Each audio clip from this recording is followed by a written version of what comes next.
अस्सलाम वालेकुम जी। बात करते हैं हमारे आइंस के बाद जो कि हमने कंप्लीट किया, उसके बाद एक नेक्स्ट टॉपिक की बात करते हैं।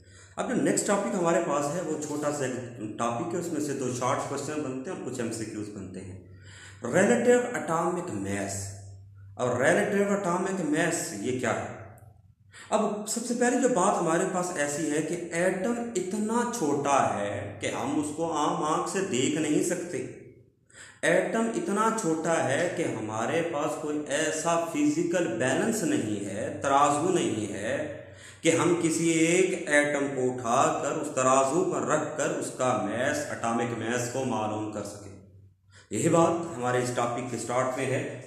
No physical balance to measure exact atomic masses of atom. किसी भी एलिमेंट के एटम्स के एटॉमिक मैसेज को मालूम करने के लिए हमारे पास कोई फिजिकल बैलेंस नहीं है। तो सर फिर आप जो हमें ये टीचर आपको बताते हैं, आपके जेहनों में क्वेश्चन आ रहा होगा कि सर ऑक्सीजन का आप 16 बता रहे होते हैं एटॉमिक मास, और नाइट्रोजन का 14 बता रहे होते हैं, और ऑक्सीजन नाइट्रोजन का 14 बता रहे हैं, तो ये सारे एटॉमिक मासेस कहाँ से आ गए? तो एटॉमिक मासेस के लिए हमने एक टर्म इस्तेमाल किया है जिसको कहते हैं रिलेटिव एटॉमिक मास। अब रिलेटिव को पहले समझिएगा। रिलेटिव जिससे रिलेट किया जाता है, जिससे कंपेयर किया जाता है, जिससे मवाजना किया जाता है। मतलब रिलेटिव, आप अगर मैं आपसे इंग्लिश में एक क्वेश्चन पूछता हूँ रिलेटिव, तो आप कहेंगे कि सर रिलेटिव का मतलब होता है रिश्तेदार। मतलब आप अपने भाई से कितने बड़े हैं या कितने छोटे हैं, आप अपने छोटे भाई से कितना बड़े हैं या अपने बड़े भाई से कितना छोटे हैं, that is use term for relative. Relative के लिए हम ये इस्तेमाल करते हैं। तो हमने भी यही एक तरीकाकार सोचा, क्यों ना हम एटम्स को रिलेट करना शुरू करते हैं। लेकिन क्वेश्चन है किससे और क्यों करेंगे और क्या डेफिनेशन होगी। एक सिंपल सी चीज़ नोट कीजिएगा कि हमारे यहाँ पर अक्सर हमने देखा है कि कोई भी रेडी वाला, अमरूद वाला, वो क्या करता है, उनके पास बाट वेट खरीदने के पैसे नहीं होते, तो वो क्या करते हैं, वो कोई ईंट टुकड़ा, उसका पत्थर का टुकड़ा, वो उसको रख लेते हैं और उसकी मेजरमेंट कर लेते हैं कि ये वाला टुकड़ा इतने वेट के बराबर है, तो उसके बाद वो कंपैरिजन कर लेते हैं। तो हमने भी कुछ ऐसा ही कर रखा है और देखते हैं कैसे करते हैं। तो रिलेटिव एटॉमिक मास है क्या?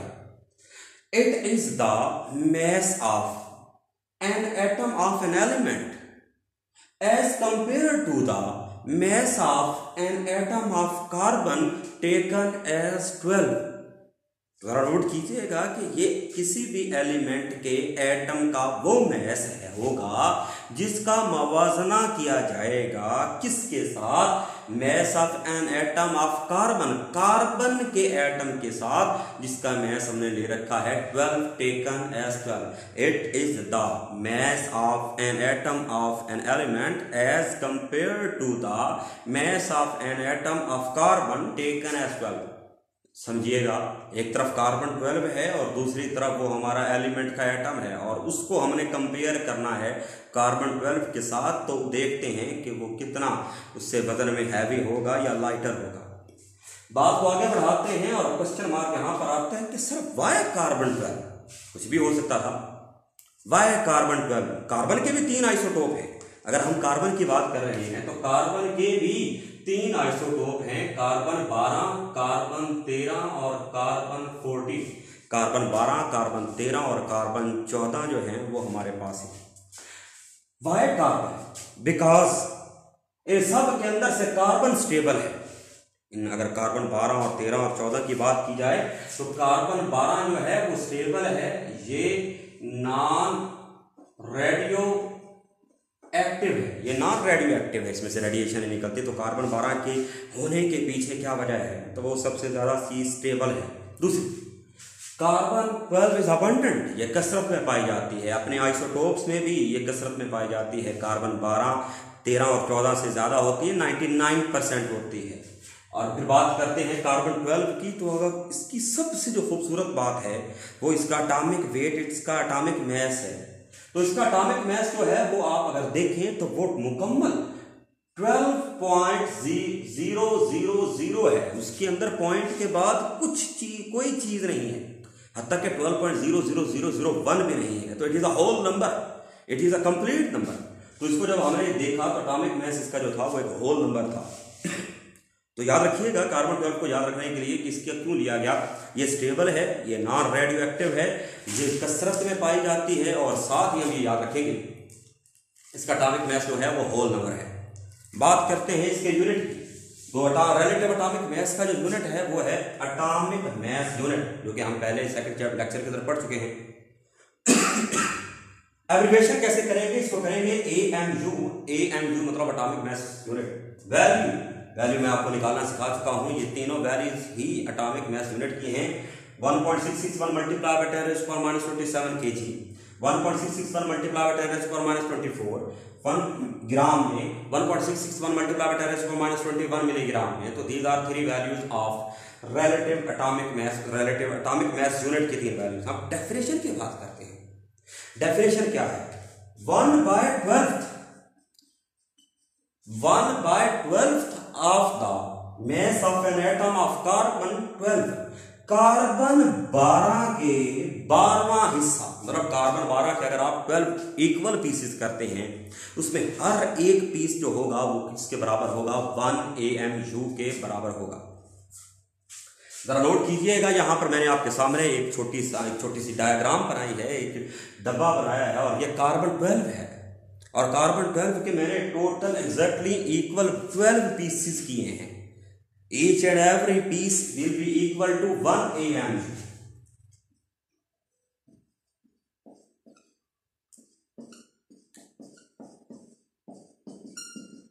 लेकिन हमने इसके 12 पीसेस किए और हर पीस 1 AMU के बराबर है। तो इसमें जो एक टुकड़ा है, यानी कि 1/12, या ये वाला 1/12 of the mass of an atom of carbon 12 is called AMU। इसको हम क्या कहेंगे? AMU कहेंगे। यानी कि अगर फॉर एग्जांपल मैं इसको थोड़ा सा हाईलाइट करता हूं तो नोट कीजिएगा,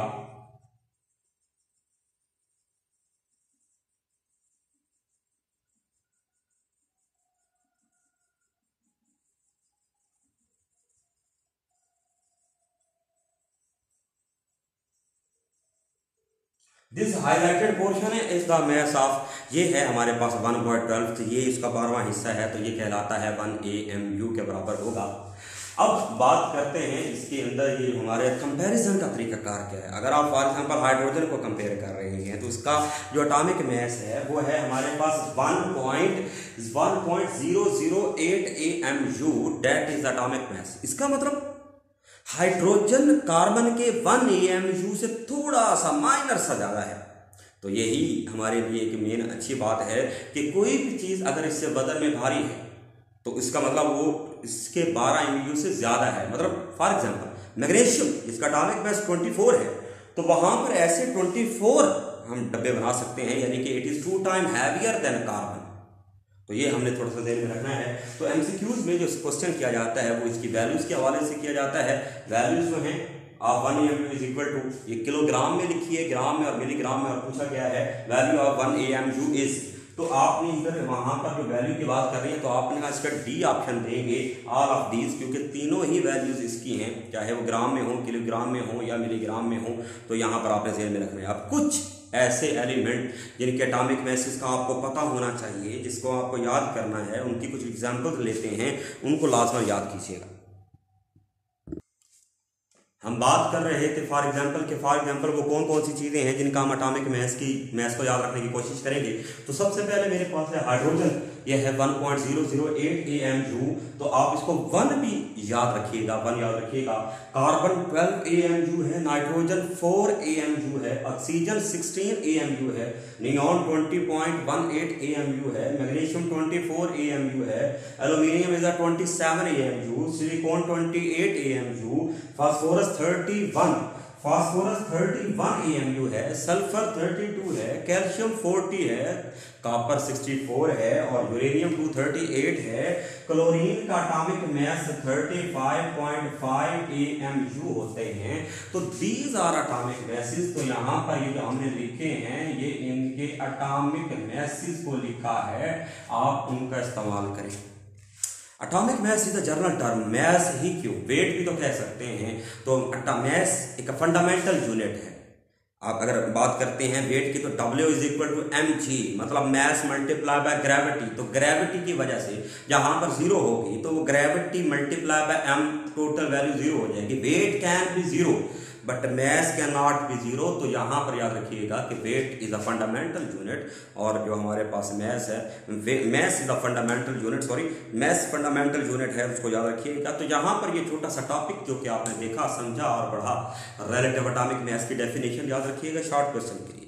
एटॉमिक मास यूनिट की याद वैल्यूज याद रखिएगा एमसीक्यूज के, उसकी डेफिनेशन रखिएगा शॉर्ट क्वेश्चन के लिए।